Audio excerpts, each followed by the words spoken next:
Oh my. There's that red thing up in that corner again. It says we're live. Oh. All right. Stop saying all the bad stuff. Hello, everybody. Welcome to, what is this, the 84th episode of the Fish Talk. Tonight, our special guest is AQUARIUMDOMAIN and his little kitty that won't let him alone because it's hungry. Hey, bud, thank you for showing up. Appreciate it. Paulie's here, I don't know, momentarily. Maybe he fell asleep like I did. I was having a good nap. It almost didn't happen. That would have sucked. Kind of what cold, rainy Sundays are for, right? Oh, man, it's terrible out. We went and what did we do today? Oh, we went and got family Christmas pictures. Probably broke the lady's camera. Oh, well, it was with Santa Claus and everything, and it didn't rain. But once we got done doing that, we went to go eat, and the skies opened up a little bit. It's been raining for quite a while now here this evening. Yeah, it's been like 50 and raining all weekend here. Good time to go inside and work on aquariums, though. So. I know. Or sit in a recliner and do nothing. That tends to happen too. But you need to take care of your fish first. That's for sure. Definitely. All right, I'm going to go ahead and say some hellos. We got Paul McCartney, first one in this evening. Chattanooga Ed, what's up? We got Betta Guppy Gal. How you doing, Patty? Skull Aquatics. Eric Wyrock, how you doing? We got Linda Worth. Night Owl Aquatics. Dennis Christensen. John McKenzie. We got Smokey the Fish Girl. How you doing? Richard Reynolds. This is going to be easy. Oh, nope, there's more people coming. The Bipolar Fish Keeper. How are you? We also got Jeff Kane. Mr. Kane. Kane, them Nezzies are doing good. Man, I can't wait to have babies of those. Oh, quit it, Richard. You live in Florida. Surprised at 90 or something.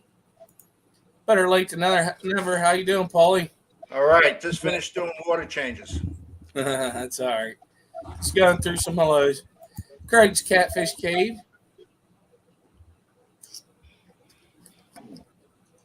Benjamin Peters.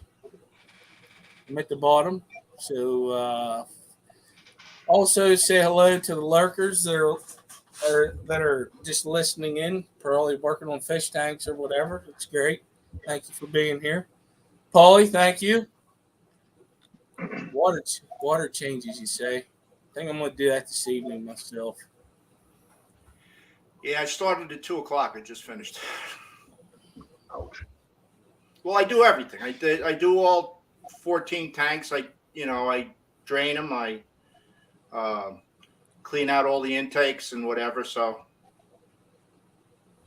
not a 3,500 gallon tank, but they're in 2 rooms. I have the 120 here. Then everything else is upstairs. Trying to think. I think it took 10 hours or 12 hours or something to drain that thing. I don't doubt it. With a pump. I'm just using a Python to drain everything. Yeah, it was with a sump pump pushing it out. Yeah. Yeah, because that was was you leak testing that then, right? Yeah, it was a water test on there. Yeah. Wow, man. It's a lot of water. I'd hate to pay that freaking water bill. Water's free for me, so no problems there. As long as you're on a well, all you're doing is paying for electricity. That's what I tell people when I'm watering my lawn. Yeah. Yep. I had a well drilled when I was building the house. I returned it right back to the aquifer that it came from, as it goes back down. That's even better. Recycle because it got filtered through the 300 feet of substrate down to the aquifer and ready to be used again. Hey, there ain't nothing wrong with that. Now we got a couple other people who came in. We got Big Steve. And I saw TJ come in. That guy from Chattanooga floated in. Yeah, we already said hi to him. Oh, okay. He was at the beginning. We'll say hi to him again too. Oh man, I need you to tell me where you found that recipe. Last night he made some monkey bread on his Saturday show that we all started doing. And I had missed it because I was on the ambulance run, but I showed up at the end when he was taste testing. I'm like, oh, that looks so good. He doesn't share. That's no good. No, he did. He shared. He gave some to his mom and dad. Well, that's fine. They're there. You know, if he's going to make monkey bread, he should plan ahead, mail it out to his live streamers, and this way, in real time, everybody can be eating monkey bread and saying how good it is. That's a lot of monkey bread, dude. That's all right. Ed's got the talent. Man, that's a lot of monkey bread. I don't know if I could do that. That'd be a lot of monkey bread. Did you imagine that? Having a cooking channel and doing that, and then, oh, wow. No, I'm good. He only had to do it with his co-host. Didn't have to do it with everybody. That's true. That would have been nice. It would have been. It would have been very nice. You know, he's not thinking ahead. All right, Patty brought up a very good video, which is a big series of videos, and it's about that tank that is sitting behind Aquarium Domain from the beginning to where he's at now. I'm going to tell you, they're great videos. You guys need to go check it out. If you're not subscribed to him, Patty also put his link in the chat, but I also have it in the description. I'm telling you, y'all need to go check that out. That stuff is pretty sweet. I ain't never seen that stuff before. I liked that. I think it's really good stuff you're doing. Showing the beginning to the end, which will be soon, I'm sure. Yeah, not a lot of progress this weekend, but some, getting there. Did you want to talk about it a little bit? Just a little brief description of what you're doing with that tank? With 4,500? Yeah. Yeah.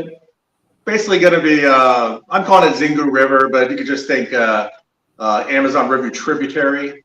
There's a guy who's got Below Water, does a lot of the underwater videos and everything, and he did the Xingu River one. So it was a very good inspiration, but I'm sure it would apply to pretty much most of the tributaries on the Amazon. So just kind of the faster flowing rocky area at the top, and then kind of transitioning down into a wider, less rocky, more like wood root and vegetation kind of thing. So going from right to left, whatever, that's how it flows down. Each section of the tank is roughly each window is like 7 feet. So kind of goes through. So like very rocky first 7 feet, kind of, half as much rock starting to get the wood root. And then I did like a river, like a dock, like from like a little village or something coming out into the water. And then from that point all the way down, it's a lot of wood root, like you would see like on the side of the river or the side of the tributary. And then immersed growing plants up top with all the roots coming down into the water. Because the fish are all going to be monsters. They'll tear up most everything. Like they're coming for the 3,000 gallon, and I had the 3,000 gallon fully planted, and I had peacock bass and pike and all these guys in there, and it was good for years, many years, 4 years. But then they got all full size, and when they just spar with each other or do whatever, they'll just swim right through the plant. They didn't eat the plants; they just thrashed the plants. Yeah, they just tore them up. They're just too big. Not knocking them off and. No, literally just swimming straight through them to get to the other guy, or I don't know, they get bored or something. Who knows? Well, hopefully in that size tank, they're not going to get bored anymore. I mean, they're in the 3,000s. It's not like they're, But yeah, that's true too. But it wasn't enough, But yeah, this tank's taller. That tank's only 30 inches tall, but like 6 feet front to back. This tank's like 4.5 feet tall, and then 4.5 feet front to back. So. Hopefully the height will work out better for the separate the peacock bass from the Oscars and stuff a little bit, you know. Yeah, you also got that length too. Yeah. So Big as I can make it from wall to wall. Now, are you anticipating that these big boys that you're putting in there are going to be able to work the shallow end, or are you going to be thinking there's going to be different fishing happening in that area? Nah, they'll be able to get to the entire thing. It's only shallow in that the aux grade comes up near the surface, but it's still wide open in the middle part, and there's caves through it, so big fish could go anywhere. I did build 2 dividers though in the tank, or like channels where I can add dividers. So if I need to, I can separate the tank out some, which my plan is to only do that at the beginning when I'm growing out some of the fish that I want to put in there. I'll just divide the one far side, grow them up in there, and then take it out. But you know, you have to sort of put in the option when you're building it, right? I don't need to do division in there, but if I have to, you know. That's a really good idea. That would definitely save down on having to put them in, you know, like a special tank until they grow up, when they can already be in that environment growing up, and that the other fish can get used to them. Will they be able to see them through the divider? Yeah, it's basically a crate that's painted black, you know, and then I have it in sections, zip tied together so that it kind of like a garage door, you know, so it'll bend. So when I put it in there, because it would be too tall, it would hit the ceiling if it was all rigid, right? So Yeah, it's got to kind of go in like that and go down. But yeah, I mean, they'll be able to see through it, but not go through it, which is what I want. I mean, like you said, you want them to get used to each other. There is a chemical when a new fish is put into an aquarium and they're stressed, they release hormones or chemicals or something that the other fish can identify that stress. And a lot of times the other fish will see that as a fish that maybe is weak or sick, or it's going to bring them down, so they'll attack it relentlessly. So this kind of situation, they'll have been in there 6 months or 4 months or something before they're ever released in with the other guys. So hopefully there's just none of that, you know. Because even when you put in a big fish, he might be stressed, even if he's big enough to go with those guys, you know. Yeah. So you adding any different species, or it's just more of the same? There's going to be species I never kept before, which is going to be freshwater stingray. I've kept saltwater stingray, but never freshwater. And anyone who's followed my channel knows I had a bad run with growing out arowana. I would buy whatever, I don't know what they were, 3-inch long arowana. I'd grow them up to 1.5 foot, and then right before I was going to transition to 3,000 gallon, they would jump out of the grow out tub or something. Something would happen, you know. Or one time it was 1.5 foot. I put it in the main 3,000 gallon. It was in there for a day, and then it found a little crack in the back corner, jumped out, you know. A major factor with this tank is it is going to be arowana proof. So I have a system to lock the tops down so they can't, you know, push it off or anything like that. right. So yeah, arowana and stingray, which are, you know, I've had arowana before, but it's been a long time. But things I want to keep in here. Then yeah, there'll be more peacock bass, pike, flagtails. I do want to get some of the really big wide bar silver dollars. Ones get like a foot, you know. Oh, yeah. Like a group of those guys. So there's a couple ones I'm researching. Like there's fish I like, but that they limit you. Like say a red-tailed catfish, I'd love to have one, and the tank's big enough for one. Well, the problem is the mouth of the red tail now becomes the limiting factor of anything else you can keep. You know. Yeah. It's like you can only keep things that can't fit in his mouth, and they get big, and it's almost nothing. You know. I don't think I want to limit myself like that. So. Same with like Dorado. I really like Dorado, but I've seen full-size Dorado. They get pretty crazy. I mean, how fast they'll swim, and just so. Maybe a datinoid would be good in there. Well, I do want to keep it South American themed though. So. Oh, okay. Yeah, no Southeast Asians in there. That's pretty cool then too. You're gonna stick to one group, which. I like it. Yeah, most of my aquariums tend to be that way. I tend to gravitate to that, but yeah, I don't do that. But I'm pretty loose with it. Like my 600 gallon, it's Southeast Asian. It has stuff from Australia, from like Southeast Asia, India. I mean, yeah, it's a huge part of the world. Yeah, it's from that part of the world over there. Yeah, I mean, think like Amazon. I'll have stuff from Colombia all the way down to the southern part of Brazil. Yeah, so it's a huge area. I've got a tank like that. It's full of all sorts of different barbs and pandagaras and peacock gudgeons. It's from that part of the world, but they're not all from the same country. Yeah, that's pretty much what I tend to do. Oh, wow. Phantom Aquatics was saying he'd love to get freshwater stingray, but they're legal in where he lives. I wonder, that's interesting. One of the things I have problems with is with what he just said is it's hard to find that list in this state. It's really, really hard. Stephen?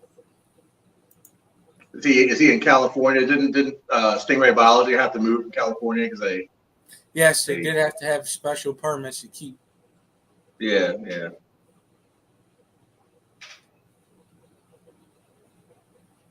What? You got some lungfish. Holy cow. Wow. Need a big tank for that bad boy. He's in Georgia. He's in Georgia. No, they made it illegal. That's pretty cool. That sucks whenever that happens. Every state's different. I mean, some states won't even let you keep native fish. You know, it's every jurisdiction is different. So what made you want to get into building these big tanks? Basically, I like ecosystem aquariums. I like things that look like they fit from a scale standpoint, and I don't like I call them prison cell aquariums where maybe you have a 220 gallon, and could you put a peacock bass in it as an adult? You could, but he would just look like he's in a prison cell a lot of times. He couldn't really do much. Can't have much of an aquascape. A lot of times people do techniques like bare bottom and stuff because it's hard to keep up with filtration unless they're just kind of brute forcing it.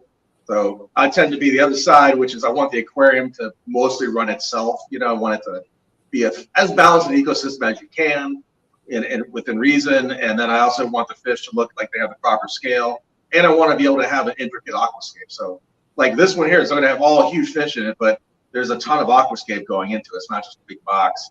And so because I like a lot of the fish I like are big, I just necessitates having to build a big tank to accommodate that. But I got some tanks that are just 500 or 600 gallons, and that's all that's required for that environment. I wouldn't build like a bigger version of that. You know, it's adequate. You know, right? So it's basically just about the fish I want to keep and the way I want to keep them. Yeah. So obviously, you're not putting asking how many Oscars you can fit in a 10-gallon tank. Asking me that. He does that sometimes. Paulie will ask that question sometimes. How many Oscars? I said, how many Oscars? Like 100. I'm bad. Yeah, you are. You're terrible. I know. Well, you know, somebody's got to do it. Might as well be me. So listen, I got an order from Wet Spot. And, well, coming from Portland to southeastern North Carolina, there's not a lot of space left in the country where it could be much farther away. They only put one e-pack in there. Came in, it was ice cold, and they shipped it overnight. I had pistos in there. They were, let's just put it this way, they had ice cubes hanging from their fins. I had to get them into the tank real quick. The rest of the fish in there were fine. The pistos did not appreciate that no heat in the box. So I called them. They said, "Oh, we put 2 in there," and I said, "No, there's 1." So just be careful when you're getting your stuff shipped this time of year. I'm actually glad you brought that up because I was thinking about putting an order in, and now I'm not. Well, just check the weather. I mean, I thought, you know, what happened was you know, I forgot to check Louisville. By me, it was 60 degrees, but Louisville was not. So I did call them, and I wanted to put my first order in with them because there's a lot of places that actually order from them and don't have no issues. And I was a little worried about this time of year because it's fluctuating so much right now, at least up here. And like at night, I think it's like tonight's probably going to get down into the 30s. And there was a limia that I wanted to get from them, but I mean, I hate to do that because it's going to be like at the end result's going to be like $100 for a total bill, and I really don't want them to show up, you know, dead. Well, the Limia you shouldn't have a problem with. They like cold water anyway, so or coldish. I mean, with the pistos, they want 80 degrees. They're like discus. If it's not 80 degrees or higher, they're not happy campers. I had some some quarries in there. They were fine. There was some barbs in there, no problem. The pencil fish were fine. It was just the apistos. They were just like dazed. They were kind of like hanging in there. Well, they were also on the outside corner of the box, so that might have had something to do with it instead of being in the middle. Oh, yeah. But, it was an insulated box. It was well packed. It was just only, and, they're shipping it overnight. And I got it relatively early in the day, but they were dazed. I called them up and let them know. Because one was kind of just like hanging with its head down like this and barely moving. Once I floated them and got, they warmed up, they're fine. But it's dicey, especially with fish that like warmer temperatures. If you're talking rice fish or anything that likes lower temps, it'll be fine. Just the ones that like warm temperatures, you got to be careful of.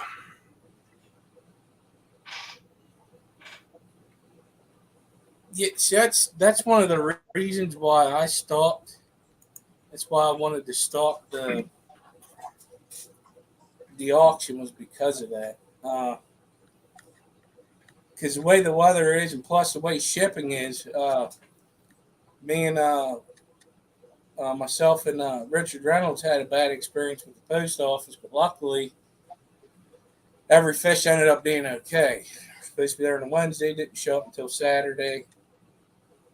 You pay for the, that next day air or next day or whatever, and it didn't work out.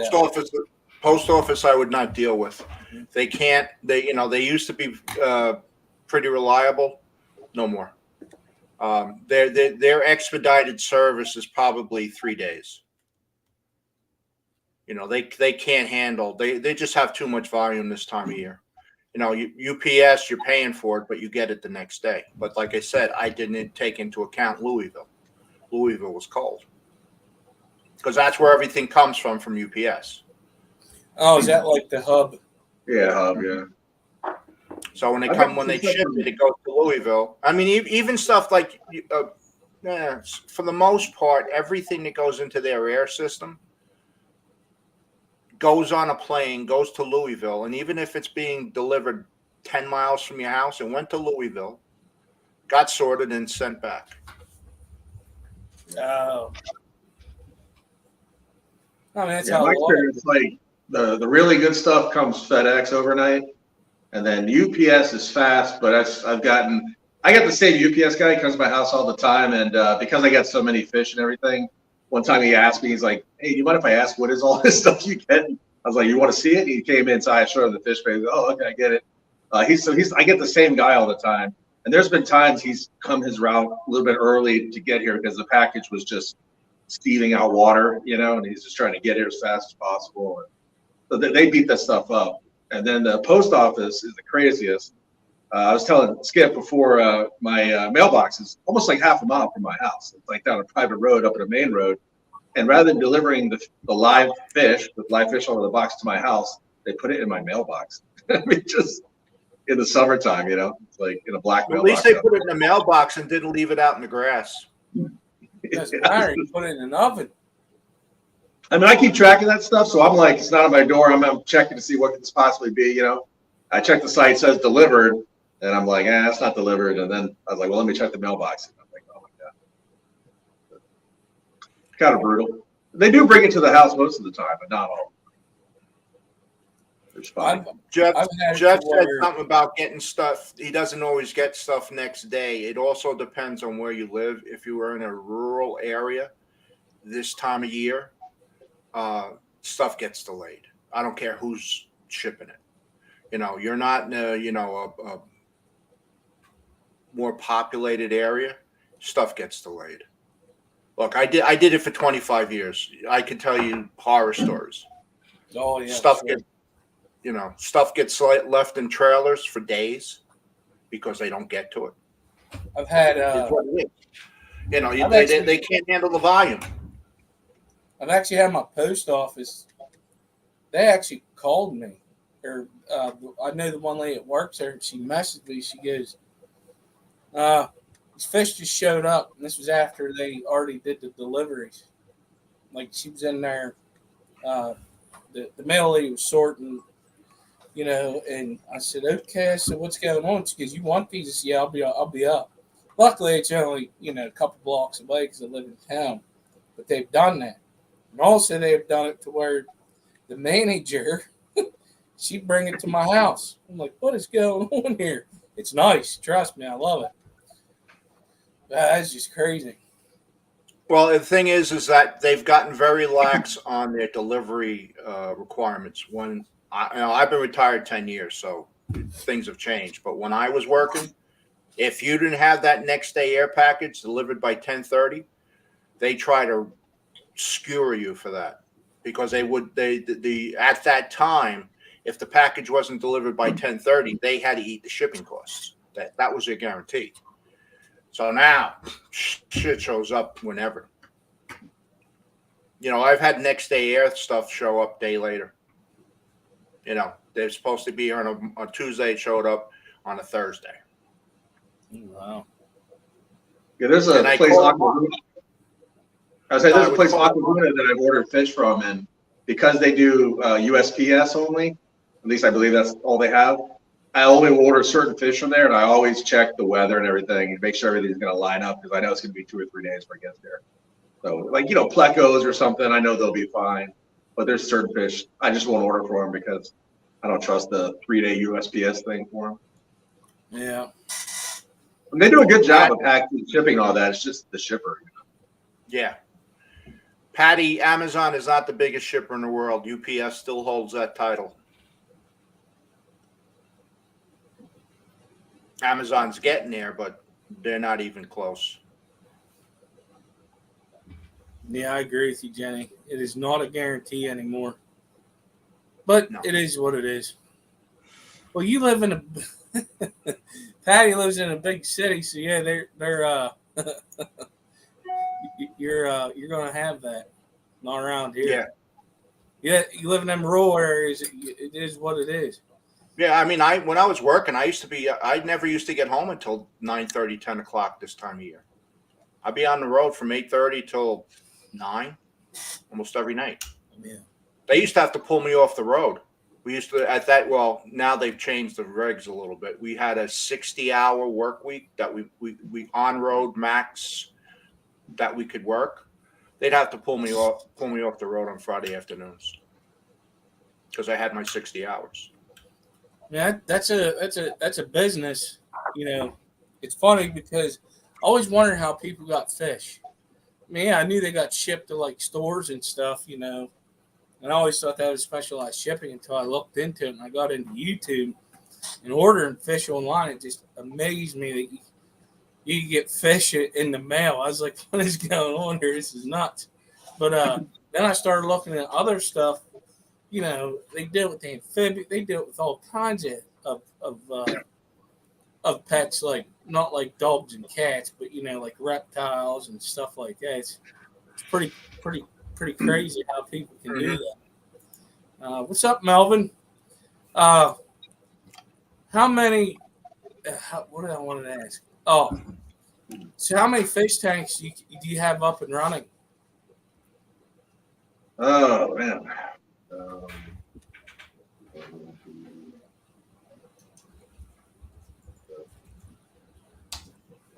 9. How many? 9 currently. Yeah. 9. And you got a lot of bigger ones, right? Yeah, it's like 9 tanks, but it's like 12,000 gallons of water or something. Oh my, it's crazy. And not counting like the refugium pond in the 1500 system, the 700-gallon marine pond, but I just use it as a filter. Well, there was supposed to be no fish in it, but a couple of the clownfish in the 265 went over the overflow, landed in there, and then had babies. So now I have like 15 little clown Ocellaris clowns in there. That's crazy, isn't it? Yeah, it feels weird feeding my filter every day. So good for food. But eventually, they're all going to go into Predator. Once Predator Bay moves to the 3,000, the current Predator Bay, all the community salt guys are going in there. It's going to be giant lagoon, so that'll hold all 30 clown, however many clownfish I have, I don't even know, but they'll be good in there. Now you're going to have to change the filtration in that tank when you move change it from salt to from fresh to salt. For the 3,000 gallon, yeah, 3,000's fresh right now, and it's going to go salt. So it just has a giant sump in it. So the only thing that's going to change is I have a vegetable filter with a whole bunch of peace lilies growing out of it. All the peace lilies will go to the 4,500, and then I'll clean it all out, and then it'll be all ceramic material and base rock and everything, live rock. Actually, I got an email from Iger saying that they want to partner with the channel and stuff. I'm like, you guys better be careful, man. I use a hell of a lot of your bio blocks. It's like, you want to send me something, send me like 500 pounds of bio blocks, I'll put them in that. Well, you could always change that vegetable filter to a macroalgae. Yeah, I could with Predator Bay though. It's got that runway filter I put on it, so it goes down, back, down, and back, and it's 33 feet of material, and all of it is those Higer bio blocks. There's just a little bit of metalamat at the beginning and a little bit of metalamat at the end, and then the rest of it is all bio blocks. And that has big, 4-foot bamboo shark. Everything in there is huge. I mean, they literally eat pounds of food at a feeding, which I've had to increase since they went cannibalistic on my one grouper. So I'm putting in a lot of food, and that filter is always held up. The nitrates are always, 2 or 5 or something, super low. There's never been a water change on Predator Bay ever. It has a giant protein skimmer on it that only skims every once in a while. Only skims after feedings, pretty much. After that, it won't, because there's just nothing to skim. So those things, that runway filter has worked awesome. So I don't see it being any different with the community fish, because it's going to have, there's going to be like 5,000 pounds of live rock in there and all that live sand and everything. So I don't see a change, but yeah. That's pretty neat. Now, if I did have a problem, that's the way I would go, though. I'd go macro. I'd put a refugium section and go macro. Like on the 1,500 gallon marine system, that 700 gallon sump, before all the clownfish started breeding in there, I had it when I first started it up and the base rock was getting settled. I have a giant, like 6-foot tall protein skimmer running on it. But then as the macroalgae and everything and the various bacteria started to fill in on all the live rock, and it got established, it skimmed less and less and less. And then I turned the skimmer off like 2 years ago, and it's just been running off of live rock. That's it. Live rock and macroalgae. That's what filters the whole 1,500 gallon system. And that system's pretty packed with saltfish. So it's not a reef system. It's a fish system. I mean, it gets fed. It's got big angels and everything like that, trigger. And it holds up. I mean, that's what I'm saying with nature. You can build the tanks and let nature do most of the work. Yeah. If you do it right. Well, that's why I like to keep my my tanks heavily planted, because it does a lot of the work for you. I don't worry about my water parameters at all. Yeah. Every time you see a heavy planted freshwater tank, they don't have to do much. Unless they're like injecting CO2 or something, they got to trim. But other than that, yeah. No, the only thing that I have to trim a lot is that bomba. I mean, it grows feet every week. Yeah, that's crazy. It does. I just trimmed it. I just trimmed it today. I took it. Now the tank that's at 120. It's 2 feet high. I took the kabamba down, so it was actually trailing. It was out about halfway down the tank, so it's a 4-foot tank. So now it's at the top, and then it's about 2 feet long. I trimmed it last week. I knocked it down by half, and it's grown up again that fast. It's just some of these plants just, well, that's why it keeps the water parameters good, because it just sucks everything out of it. Yep. And now, is that a plant? Is that a plant that's in the water? Or is it out? I don't know. Yeah. It's a stem plant. You know, it's actually native around here. I know some place in the country it's illegal, but it's actually native here in Carolina. But you know, you've seen what my Java ferns look like. They grow like freaking weeds. They just suck everything out of the water and keeps everything beautiful. I don't go nuts. I don't have CO2 on anything, and I don't have any aqua soil. It's basically gravel in all my tanks. I'm gonna have to look at plant up after this because I don't remember that plant. Because I know I got your Java fern before, it's still doing great in my 55. I have a lot of bigger fish in that tank, so I feed it pretty good. And just like you said, with some of the plants that I have in there, I don't have to do water changes a lot because of that. I mean, I have an internal zest filter. It's in there, and I have a hang on the back marine land filter, which is actually the only hang on the back that I have. Everything else is sponge, but yeah, them plants definitely do make a difference. Now, since a lot of your aquariums have your plants in it, Jeff, do you have to fertilize a lot, or just the way that you feed and stuff, it helps your plants? You talking B-skip? Yeah. There are a couple tanks, the discus tank and the 600-gallon Asia Jungle. If I do fertilize them, they look better. They survive with what is produced by the fish and the feeding, but you can always tell there's missing some micronutrients or something. And they're getting enough phosphate, nitrate, and everything, but they're missing some of the other stuff. So I'll do water changes on those tanks more frequently than I will other tanks, just for that. And I try to remember to dose them, but not the best at it. Problem with dosing for me though too is if you get stuff that's affordable for a big tank, it's more geared towards ponds, and it's more heavy in iron and nitrate because it's kind of meant for like lilies and those kinds of other plants.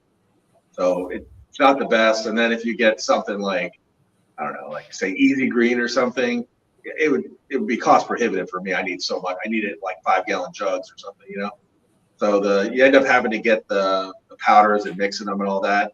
And that's what keeps me from doing it routinely, is because I'm kind of busy and lazy, and I don't keep up with it, So. But the plants don't die, right? And they still grow. They just don't look great like they would if they were getting everything they needed, But I found water changes kind of works as the in between, just give them like 4 to 6 water changes a year, and that keeps them in better condition. And those tanks are smaller too. Like I wouldn't try it with like this tank. It's too big, but for the big stuff, I go with the immersed growth stuff. That's why I made a big deal out of the riverbank on this. Like you're going to see a lot of green when you see this tank running, but it's not going to be where the fish can get to it. Yeah, especially with those big boys, like you said, they like to tear stuff up. Yeah, they just horse around, man. It's like they're not fighting. They're not trying to chase. They don't eat live food or anything. They're just bulls in a china shop, Or they knock rocks around. They knock wood or everything. So yeah. Well, when you're almost 2 feet long and no muscle, yeah, you're gonna knock a lot of stuff around. Yeah. 2 feet was the threshold. Up to 2 feet, they were good. And now that I think my big Fogo bass is maybe like 40 inches, and the other one is like 36, 38. They got to that size, it's just brutal, And I have an Oscar in there that he's the worst. He just likes to do the thing, he gets down and just pushes stuff, with his mouth open, just pushes his tail, I mean, it's typical, right? Oscar's wanting to rearrange stuff, He's just Cichlids want to do that. He's not the biggest, but he's the worst for sure. Yeah. it's funny because my Star Sapphires, what they like to do is like I'll go in and I'll fix everything. Like whenever, like I'll do like a gravel vac in that. I do it in that plant, in that system until I get a sump. I want to set up I'm gonna put a canister filter on it. But it's funny because a lot of times whenever I gravel vac, I'll move the stone, back, make it look a little level. Come back 2 days later and they got themselves a little divot where where they just wanted to, maybe they're making a bed. I don't know. They could be doing that. Well, I think it's pretty funny that they do that. Well, I don't have any big cichlids. So the ones I have, those Laticara, I mean, they're beefy, but they're 4 inches. But even them, they tear up the tank. They're constantly knocking stuff up because they're shooting around the tank, doing whatever they do, and they're not eating it. They're just shooting around the tank and rummaging around and horsing around, and the plants float. Just being themselves. That's exactly right. Yeah. That's what's always weird. Like when I see like a large peacock bass or a large pike, and let's say like a 8-foot long tank, right? Seems like a big tank, but I've seen them in a 22-foot long tank go with their tail and just go 22 feet, just like that. It's crazy. Yeah, I mean, I know they can do it. I see it all the time. They do it all the time. Like I have a laser temperature thing. Sometimes I'll shine at the glass to check the temperature, and the fish from the other side will hit that thing in a split second. So it's crazy. Yeah, like what you do to cats. Oh, but they're so fast. I mean, because I'm trying. Basically, I see them all on the one side. I'm not trying to like mess with them. So I shoot on the far side, thinking they won't be able to see it. But I forgot. It goes through the glass. They see it on the back wall over there. They just go, boom! They just hit it. It's like a piece of wood goes flying up, sand. It's just like I'm like. Well, but they're freakishly fast. Which is actually another thing too, is like when I go to do anything on that tank, when you go above it, man, they are all just eyeballing you, and if you touch anything near the surface, they hit it. You got to go all the way in, ball up your fist, put your whole arm in there and move around, make yourself known. Don't, pussyfoot around the top, going in slow. You'll get hit. And I can tell you firsthand, it hurts, man. It just feels like someone taking a hammer and just hitting your head. Look, there's a handful of worms coming in here. Well, that's what happens with me with the discus. They're used to me sticking my hand in there with worms.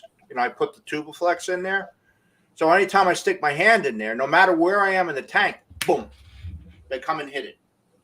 To me, the two worst are peacock bass for hitting you. They won't bite you, but they hit you. And marine clownfish for biting. Marine clownfish can bite like a mother, man. They got sharp teeth, and they bite. So. It's interesting. So, obviously, from the way you were talking, you like to keep both fresh and salt. Which one did you start out with first? Whenever you started your fish room, started this fish room here. Mm-hmm. I had but one of each. 265 or the in wall was salt, and the 3,000 gallon was originally going to be for sharks, but then I made it cichlid, freshwater cichlid, and decided to build another tank for the sharks. So it was one and one. Now I've been thinking about getting into salt at least one tank, but it's not. I don't know what it is. I just can't pull the plug on it. I want to do it. Just my wife would like for me to do it, at least one. She really likes some type of fish, but I just know how I am, especially with the freshwater. Whenever I started this, it was like instant. I got more tanks. I'm scared to do that with salt because I know salt can tend to be more expensive with the livestock. Now, once you got, is it pretty easy to get them up and running? Yeah, it can be. The main thing is your water supply. So my water here I'm on a well, and it's an aquifer well. It's very deep, like 375 feet down. It's basically like spring water, and it comes out. It's like perfectly neutral, very low nutrient. It goes straight into all my tanks. Don't have to do anything. if I had like city water with all the chemicals and let's say, some mid-level TDS, 170 or something, then yeah, you got to run RODI. Because I had saltwater for a long time, and I lived in Florida and Texas, and I had to run a big RODI system and had to make batches of water, and you had to pre-mix and have stuff ready. And that part of it, yeah, can be a big deal depending on your water supply. Because if you start pumping in any kind of silicate or phosphates or nitrate or anything like that into saltwater, you will get massive amounts of heritage. I mean, it will be horrible. You'll have cyano. It's not going to be fun, So it used to be a big deal with lighting, but lighting now is easy with LED, right? You get very inexpensive LEDs, marine LEDs that'll do the job, So I would say it's mostly about what your water supply looks like and having that an RDI system and a storage, area to mix up the salt water ahead of time. That's actually the problem I run into now, like with some of the big salt tanks, is if I want to do a water change, I have to make like 1,000 or 2,000 gallons of salt water. It's just trying to contain it all, like having a vessel large enough to mix up that much, salt water. I have a shed with a whole bunch of brute trash cans. I have like an army of trash cans I line up, and got to get them all going. And then of course you got to throw, like an air pump or an air stone in there, mix it up. And you got to kind of do it like the day before, let it get all mixed up, temperature acclimated, all that stuff. Then go to put it in. That's a pain in the butt compared to the freshwater, right? Freshwater, I just take the hose, go right in. Easy peasy. Okay. I think that's the biggest thing. Salt water is just a little bit too much work for me. But is it true that fish only is easier than reef? Yeah, absolutely. The thing with reef is the dosing, right? You're spending a lot of time making sure those various levels are correct, for the coral to thrive. That, and a lot of people do mixed reef tanks, which is the hardest thing to do, right? You take things that live in very distinct different parts of the ocean environment, you put them all together, and that's like the hardest thing, Like if you went all softies or all hard corals or like all like bottom, like what are they like? I forget the name, but like lobos and stuff like that. Then you can tailor the environment to that, and it's a lot easier. You could dose for that, you could light for that, you could water flow for that.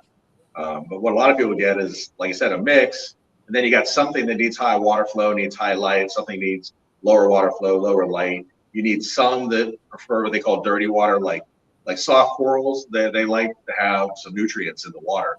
They actually don't do well in very, very low nutrient water. But then you have like SPS hard corals, complete opposite.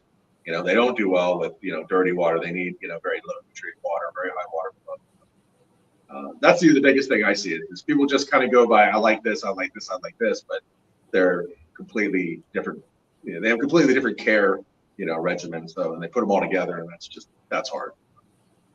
Like I'm a fish guy. Like I like saltwater fish tanks. I do love the look of corals. So what I do is I put soft coral in my tank because they go well with fish and they're easier to take care of, and they're toxic. So most fish won't touch them. They can't eat them, chew on them or anything. That's the other thing too, is there's like reef safe fish, right? There's a lot of corals that fish will eat, so some fish will eat. So the softies are the easiest because they're mostly toxic. Nobody will eat. So definitely, if I would get into doing salt, I need to do a lot of research on what I want to do. Yeah, like your experience could completely vary, right? Like depending on what you chose, you could have a great experience or a bad experience. You know what I mean? If you didn't do the research, right? Like if you just said, hey, I'm going to go out there and get one of the more delicate butterfly species. I'm going to get some SPS corals, and then I'm going to get this fish because it looks cool, but it turns out it's a trigger or something, right? And you put it all together, it's going to be a nightmare, But on the flip side, you go get some chromis, some damsels, a clownfish, and some soft corals. You probably have a really good experience. You probably go just fine. With just some basic, research. Yeah, because we was at Peck. I think it was the other day. We was at Petco, and she was looking at the salt water. And she goes, "Oh man, look at that fish!" I think it was the cardinal, the cardinals that they have. I forget the actual name. But anyways, they're pretty cool. So from my understanding, an easy fish. But then she saw this trigger. She's, oh man, that's beautiful. I said, no. I said, that may be a little more than what we want, because I don't know how big they get. I assume it would get a little bit of a size on it. Yeah, most of your smaller triggers are going to still get at least 10 to 12 inches. Yeah, and that's where the biggest tank. Oh no, I'm good. That's too big of a saltwater fish. But yeah, holy cow, 8 minutes. Wonder if y'all have any questions for Aquarium Domain here, go ahead and feel free to put them in chat. I was watching chat at the same time. I didn't see too many. If y'all have any questions, go ahead and put them in, and we will ask him. But funny story. You guys know predatory fins, right? Yeah. Like they just moved to New York not too long, a year ago or so, whatever. Yeah. So I'm in Maryland, and last time I ordered fish from them, I got it, FedEx from them overnight. They actually took it to the airport at like 2 a.m, and the FedEx guy had it at my door at like 8:15. Like those fish were in the box for like 6 hours. At least in transit. Oh wow, that's pretty sweet. Yeah. I forget what it was. There was something I was going to order off of them years ago. I never did. I forget what it was. I don't know. I'm trying to see if Susie Q's going next. I didn't see a notification. So, Jeremy, you have any thoughts about the 2 tanks in the middle? What you're going to be doing with them? One of them, yeah. The tank I call the Amazonian Islands, the 750 gallon. Everybody from there is going to move into one of the middle tanks here, which is going to be 1,500 gallons. And I want to turn that 750 into another African cichlid tank, because it's 6 feet wide and 5 feet front to back, which I think will be really good for the Africans I want to keep. But what keeps happening to me right now is I have Acara who keep breeding here, and then I have true parrot cichlids that are breeding over here. Then I have Severin that are trying to breed, and it's just like a war zone. They can't get enough space. Yeah, so the tanks in here, the tanks in here are 10 feet long, so they could all do their breeding, and there's enough space. Right now, it's just not working out just because of the shape. So what kind of Africans are you going to use? Sticking with lake cichlids, or are you going to try some West Africans? No, it'll be lake cichlids. It'll be Malawi peacocks and haps. Sweet. Patty has a question for you. With that big, I think she's probably referring to like your 4,500 gallon or just any big tank that you have. Have you ever thought of doing like rescues at all? Has anybody came to you about that? Yeah, I have some people who, every once in a while I'll get something like a guy I work with. He's like, "Oh, you got a big tank. I got this fish I don't want. Why don't you take it?" But it's not a fish I want. And one of my brothers, he had a friend. He's like, "Oh, he's breaking down his tank. Oh, you can have the fish." I'm like, "What are they?" It's like, I forget what it was, but it's not fish like it was the goofy parrotfish, the ones with the weird mouths and everything. Not the just like, I'm like, "No, I don't want those fish." And he's like, "Oh, but you got the big tank." It's like, "Yeah, but I want to put in them what I want to put in. I just want random stuff." So I never plan to do any rescue stuff. Yeah, I would. I mean, unless the rescue thing happens to be a fish I want, then yeah, sure. Like actually, in the 3,000 gallon right now, the blacktail that's in there. He's not a rescue, but he was a friend of mine wanted to get rid of it, so I took that. But it was something that you were interested in anyway. Yeah, exactly. In fact, we kind of had a deal. It's like, look, he's got a 200 gallon tank, and he likes to put these big fish. And if he tells me ahead of time which ones, he'll buy it, put it in there, gets big, and then I'll pay him whatever he paid for the fish, and then we'll bring it here, So he bought those flagtails knowing that I would take them when they got real big, and then refund them. So he does the grow out for you. Yeah, basically, yeah. he likes arowana, he likes Oscars, he likes those things, but he has a 220, and it is what it is, and he likes to kind of go through fish. So certain fish, it's all good. But then unfortunately, other times he'll be like, "Oh, I got a dovi." It's like I don't have any place for a dovi, man. It's like I didn't sign up for a Dovi, dovi. you can only put one dovi in that big tank behind you to kill everything else. Yeah, I mean, somebody asked in comments like, could you put a dovi in there with the other fish? And you definitely could for a while, but I kind of wonder long term what it would turn into. It would probably end up the dovi really controlling half of the tank and everyone else. I don't know. It wouldn't be that good, I don't think, though, regardless. Yeah, that's And they're Central American, so it's easy just to say no. Doesn't fit the theme. Because those are just nasty fish. I have seen down in Florida, I've seen a pond with a whole bunch of dovi in them, and they're getting along, but it was like 30 or 40 full-size dovi in there, So I'm sure that works just fine. Patty says, "Help a Paku out, bro." I heard that Ohio Fish Rescue likes Paku. They should all go there. I didn't realize how big they got until I knew they got big. I've seen them before, but when we went to Vegas, I went down to their aquarium and I was like, "Oh my gosh, God, how big they got!" Oh man. It's amazing those little fish that they sell in the LFS turns into that. Yeah, I know, right? It's crazy. I mean, there's a lot of big fish that they should not, fish that will get large that they should not be selling. They should be special order only.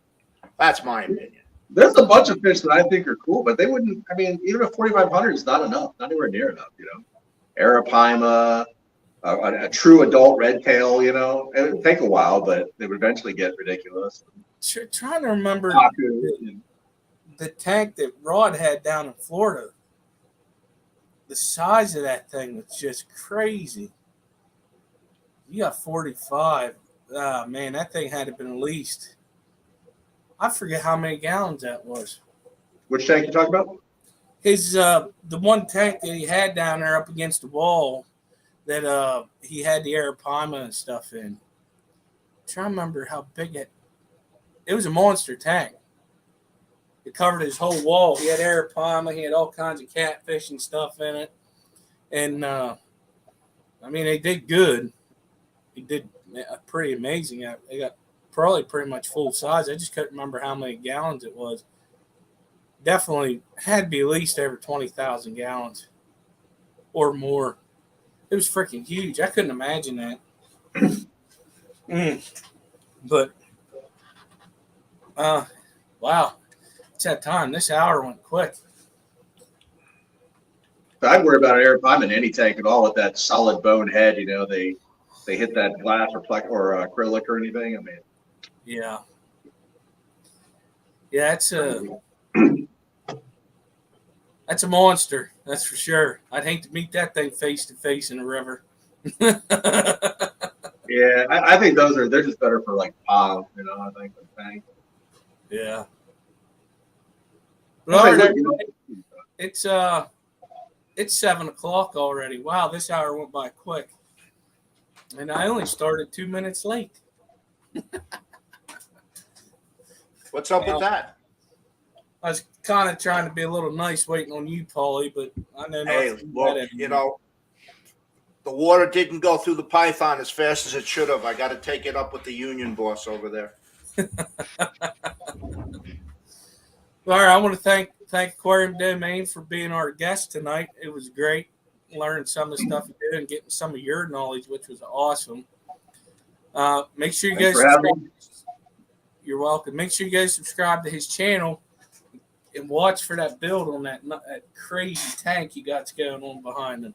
Can't wait to see the results. Can't wait. Jeremy, I'm waiting to see you do some laps in that thing. I almost feel obligated. I have to do at least one. It's kind of like, just get in there and do. I mean, even if it's the backflow, just like enjoy it. I think I can hold my breath the whole way. Yeah, I don't know. We'll see. Yeah, probably have to do one. Obligatory. So. That would be awesome. That's funny. But thank you, Paulie, for being here tonight. Thanks for having me again. You're welcome, bud. also want to thank everybody in chat for showing up, the lurkers, awesome mods doing their thing, and everybody participating in chat. Aquarium Domain, do you have anything else you'd like to add? Just should be pretty soon getting the water in there, getting the escape completed, a couple weeks hopefully, and we get the big boys moved over. So I can't wait for it. You know, anyone who likes big cichlids, I think 2-3 weeks from now should be able to see something cool. That'd be awesome. Paulie, what do you got, brother? As always, stay fresh, cheese bags. All right, on that note, we will see you guys possibly next week. I think I have something going on, I ain't sure. But we'll see you guys later. Bye, everybody.